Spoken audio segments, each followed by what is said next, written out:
Business Focus with Kudzie, Sharara on the Champions League Breakfast. Good morning and welcome to Business Focus. This is a segment where we get to discuss a lot of what's happening in the world of business and, of course, get to understand kuti zvii zvakambowanda zvinoitika in the world of business. To help us understand today, we've got Kudzie Sharara on the line to take us through Business Focus. Good morning, Kudzie. How are you today? Good morning, Tinashe. Good morning, everyone. All right, thanks, Kudzie. Let's begin by rewinding to last week, Friday, and look at how the Zimbabwe stock markets are closed. Thank you, Tinashe. So I'm not able to join you in the studio today. This period that we are in, quite a number of institutions meetings. A week or so ago, I was with Zimra, where they were having their 5-year strategic planning. So this week, today and tomorrow, I'm with IPEC, the Insurance and Pension Commission, where they are also having their strategic meeting, and I'm there just to break down the current economic situation in Zimbabwe and how it will have an impact on the pension industry, which is very important, so that we don't have old age poverty when we are old and we have got no savings, there's no pensions. So it's a key industry, and I'm happy to be participating at their strategic plan. But back to your question with regards to the Zimbabwe Stock Exchange, I think it was a good performance from the ZSC in terms of the gains. The all-share index gaining by 1.27%, top 10 index doing slightly better with a 1.56% gain.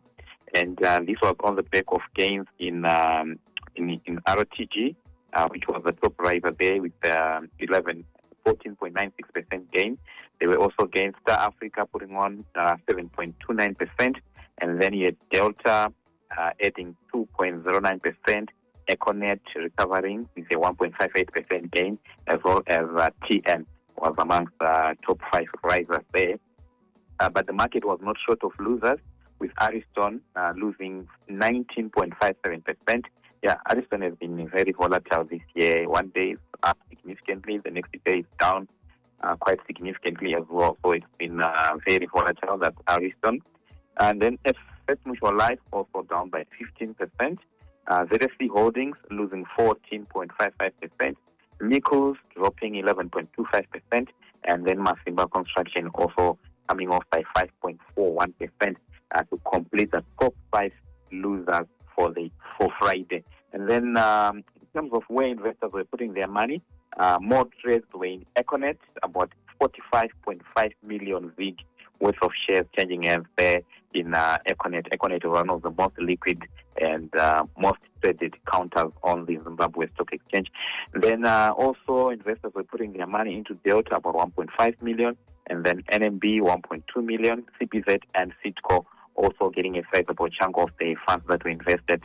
And then on the Victoria Falls Stock Exchange, I think there was some profit taking there. Remember that this market has really performed well this year, and but there was profit taking on Friday with the market closing 3.57% lower at and now year-to-date gain just about 50% year-to-date gain, but it was down by 3.57%.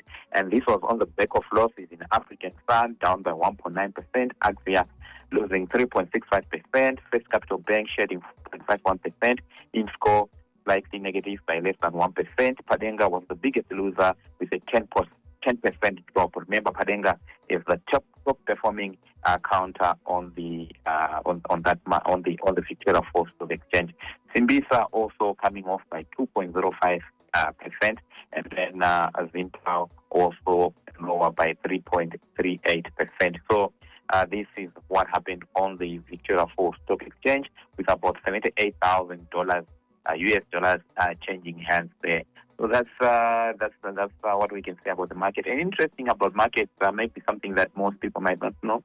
Remember that government is currently working on NDS2, and I was happy to note that they are looking at having 4 companies under Mutapa Investment Funds to be listed by 2026. It's one of the key deliverables for NDS2. I hope it materializes, and I was glad to see that it's something that they are working on to make sure that at least 4 Mutapa investment funds are listed by 2025. So that's basically what's up with the market. Right, thanks, Kudzie, for that one. 11 minutes before 8 a.m. It's Business Focus on Capitalk. So, Kudzie, I would want to find out, did you manage to do a follow-up as the proceedings of the just ended Zanu PF Annual Conference that was held in Mutare? Any takeaways from the economic point of view? Yes, Tinashe, you cannot not follow what's happening there because it's the ruling party. And it started, I think, with a presentation by the Minister of Finance and Economic Development, Professor Mtuli, just giving an update on where we are as an economy. And he reiterated that the economy is set to grow by 6.6% this year. That's massive growth there, or should I say massive recovery there, given that last year we didn't do as much as in terms of growth. I think last year we only managed 1.7% growth, and we know the El Nino-induced drought had a bigger say in terms of our performance last year. But this year, because of the good rains that we received, the economy is expected to grow by 6.6%. And the minister also, and if we grow by that 6.6%, I think it will make us the best performing, or the highest performing country by growth in Southern Africa. I think we will be followed by Zambia, which is projecting 6.2%. So our 6.6% will be above everyone else. Eswatini is also looking good there with a 5.1% expected or projected growth there. And then if this growth materializes, you remember that Zimstate recently did a revision of our GDP growth, and it puts our growth rate at our GDP rather at 45.7 billion US dollars. That's our GDP in 2024, according to Zimstate, 45.7 billion. And if we achieve or attain this 6.6% growth, the minister is saying or forecasting that in 2025, by the end of this year, our GDP growth, nominal GDP will be at $52.3 billion. So again, that makes the Zimbabwe economy quite huge. In fact, it will be the biggest in Southern Africa, outside South Africa. That's the 52.3 billion. I think the closest economy by that size will be Zambia, which will be almost like half. It will be Zambia is at like 28.9. So just above half, the 28.9 billion. That's the Zambian economy, and Zimbabwe. We are saying we will be at 52.3 billion. So outside South Africa, we will be the biggest economy there. And also interesting from Professor Mtilinube's presentation is that in terms of revenue collections, they expect Zimra to collect about 7.5 billion this year, which will be slightly lower than what we intend to spend, which is about 7.7 billion. So there'll be a deficit there. But judging, I'm not sure how it works unless Zimra collects more of its revenues in the second half of the year. But if it's balanced or it's slightly higher, I think we might miss that target, because in the first half of the year, in ZIG terms, Zimra had collected about $101 billion. And in ZIG terms, we were expecting to collect by the end of the year 270. So we are like about $170 billion that needs to be collected in the second half of the year. I'm not sure whether Zimra tend to collect more in the second half of the year. There are many economic sectors that tend to perform better in the second half of the year and obviously contribute more in the second half of the year. And hopefully that is the situation. Otherwise, we have got a mountain to climb in terms of what Zimra needs to collect, about 170 billion ZIG the second half of the year. And to that related to that, the minister then said that to year end, fiscal discipline will be entrenched to limit budget overruns. So the minister is trying as much as he can to limit budget overruns. Budget overruns is where someone is allocated 100 bucks and they go on to spend 150 bucks, 200 bucks instead of what they are allocated. So the minister is saying that there is need for discipline, and I think the permanent secretary in the Ministry of Finance has already issued a circular, if I may call it, to various ministries, government departments, and agencies to say to limit quite a number of things that were said they will no longer be allowed to do.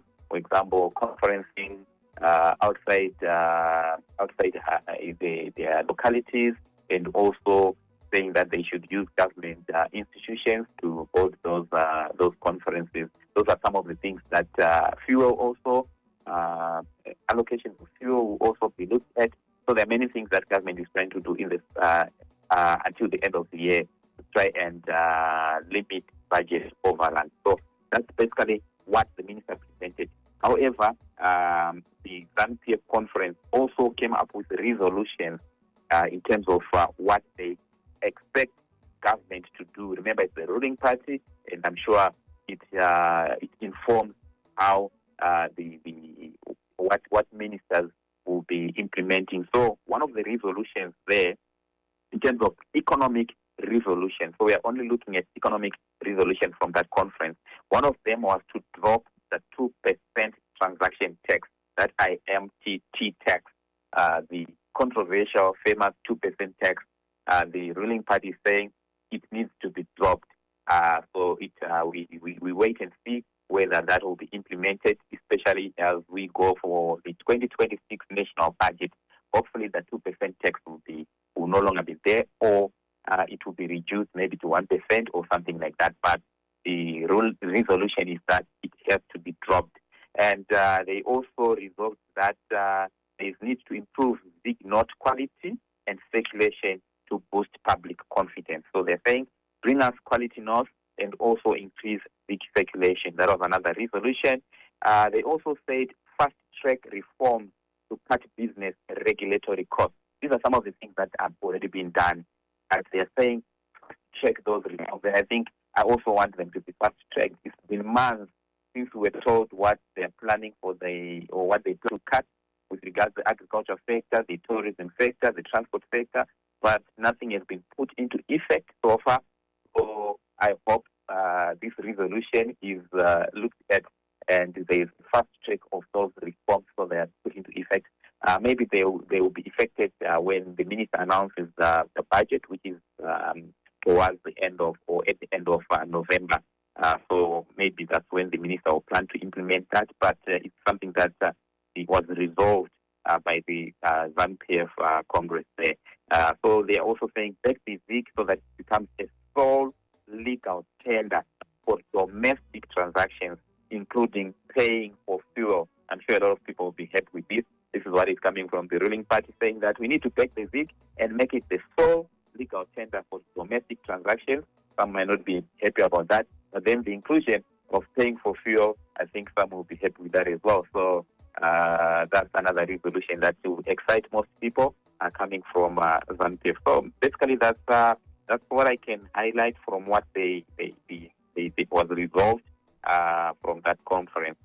All right, Kudzie, just before you go, there's a question from Babatino from South Lipake, who is saying that saka resolution aya akataurwa kwa mtare tichatanga kumaona into effect when, especially 2% tax.